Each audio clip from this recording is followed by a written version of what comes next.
औज़ु बिल्लाहि मिनश्शैतानिर्रजीम बिस्मिल्लाहिर्रहमानिर्रहीम व बिही नस्तईन व हुवा खैरुन नासिरिन मुईन अम्मा बअदु फ़क़द क़ाला सुब्हानहु फ़ी क़ुरानिल करीम बिस्मिल्लाहिर्रहमानिर्रहीम क़द अफ़लह मन तज़क्का व ज़करा अस्म रब्बिही सल्ला।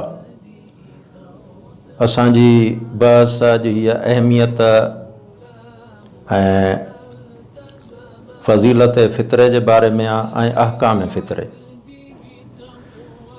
ही सूरह आला जी 14 ऐं 15 नंबर आयत में खुदावंद आलम फरमाए थो त क़द अफ़लह मन तज़क्का, कामयाब इंसान उहे हन जिन पंहिंजी तहारत ऐं पाकीज़गी अंजाम ॾिनी, पंहिंजे जिस्म खे पाकीज़ा कयो, पंहिंजे रूह खे पाकीज़ा कयो।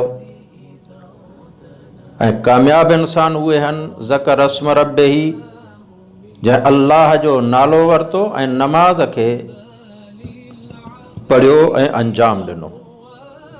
हिन आयत मुबारका में बाज़ी रिवायात जेकी तफ़सीर कई आहे उन तफ़सीर में इहो आहे त ज़का खां मुराद जेकी आहे उहा ज़कात फ़ितरो आहे। ऐं तव्हां जेकॾहिं किताब मन ला यहज़ुरुल फ़क़ीह जिल्द नंबर 2 उन में रिवायात फ़ितरे जी वधि में वधि फ़ज़ीलत खे बयानु कयो आहे, जंहिंखे इन किताब में बाबुल फ़ितरो हिकिड़ो पूरो बाब फ़ितरे जे उनवान सां अज़ रिवायात अहल बैत अलैहिस्सलातु वस्सलाम पैगंबर इस्लाम बयानु कयो वियो आहे।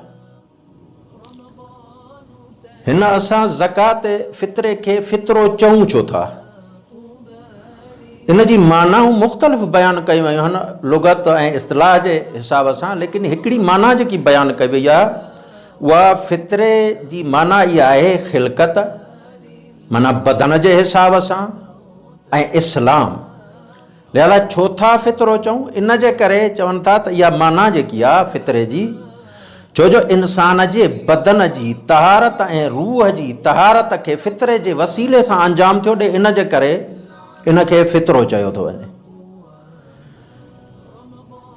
लिहाज़ा इन बाब में मुख़्तलिफ़ रिवायात बयानु थियलूं आहिनि। लिहाज़ा हिकिड़ी रिवायत जेकी क़ाबिल बयानु आहे, इमाम सादिक़ अलैहिस्सलातु वस्सलाम जन फरमाइनि था त फ़ितरे जी मिसाल रोज़ेदार सां ईअं आहे जीअं नमाज़ जी मिसाल सलवात मुहम्मद आल मुहम्मद सां। जेकॾहिं नमाज़ में सलवात न पढ़ंदो त उन इंसान जी नमाज़ कामिल कोन्हे को, नमाज़ पूरी कोन्हे को।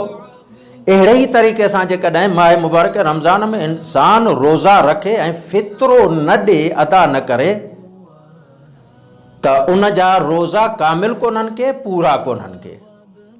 लिहाज़ा रिवायात जे एतबार सां जेकॾहिं ॾिठो वञे त इन फ़ितरे जी एतिरी फ़ज़ीलत बयानु थियल आहे।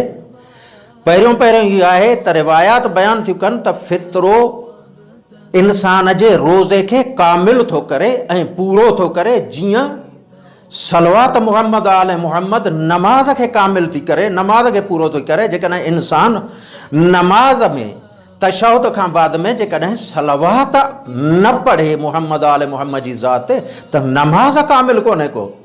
ईअं ई फ़ितरे खे जेकॾहिं इंसान रमज़ान जे रोज़े रखण खां, रोज़ा पूरे करण खां बाद में जेकॾहिं फ़ितरो अंजाम न ॾींदो ऐं न कढंदो त उन इंसान जा रोज़ा ॼण अंजाम ई न ॾिना अथई, रोज़ा कामिल कोन्हनि के।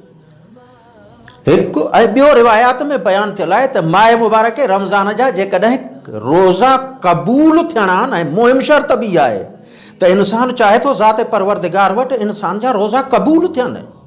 लिहाज़ा इन क़बूली रोज़नि जे लाइ शर्त रखी वई आहे त फ़ितरे खे अंजाम ॾे। ऐं टियों रिवायात में जेकी फ़ज़ीलत बयानु कई वई आहे, इल्लत ऐं सबबु बयानु कयो थो वञे फ़ितरे जो, उहो इहो आहे त जेको इंसान माह मुबारक रमज़ान जे रोज़नि खां बाद में फ़ितरो थो कढे त उन पंहिंजी जान जी हिफ़ाज़त कई पूरे साल ताईं, हता के जेकॾहिं मौत बि अचेसि।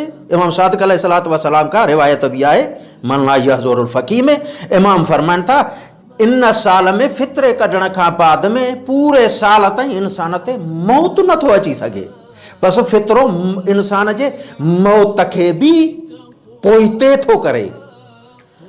ऐं चौथों जेको आहे रिवायात में इल्लत ऐं फज़ीलत जेकी फितरे जी बयान कई वई आहे उहा इहा आहे त इंसान जे रूह ऐं जिस्म खे पाकीज़ा थो करे। ऐं इंसान माह मुबारक रमज़ान में रोज़े रखण जी इल्लत बि आहे त इंसान जे जिस्म जी बि तहारत थिए ऐं इंसान जे रूह जी बि तहारत थिए।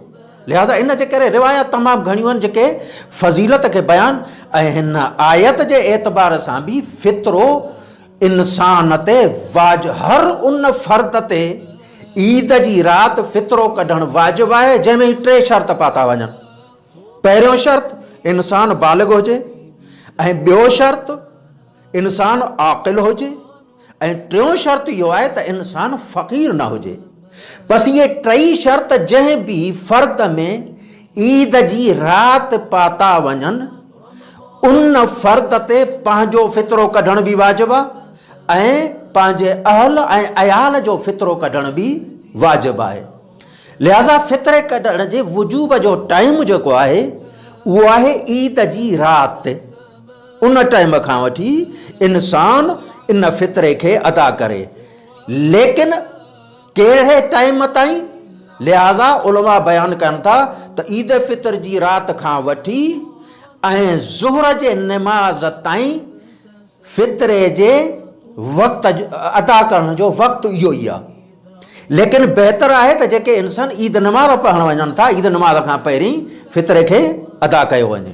इहो फितरे कढण जो वाजिबु हुजणु ऐं अहमियत ऐं फज़ीलत। हाणे मसइलो इहो आहे त आया इंसान ईद खां पहिरियों ई ईद जी राति खां पहिरियों ई आया इहो इंसान फितरो कंहिंखे ॾेई सघे थो, अदा करे सघे थो या नथो करे सघे?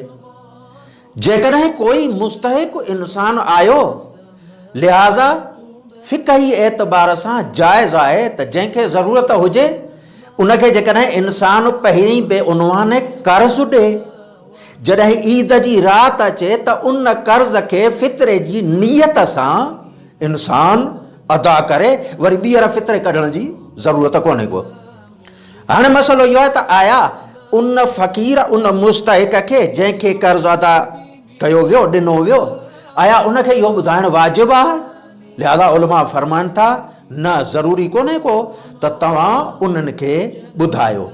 ऐं ॿियो मसइलो इहो आहे त आया ग़ैर सैयद सैयद खे ॾेई सघे थो फितरो?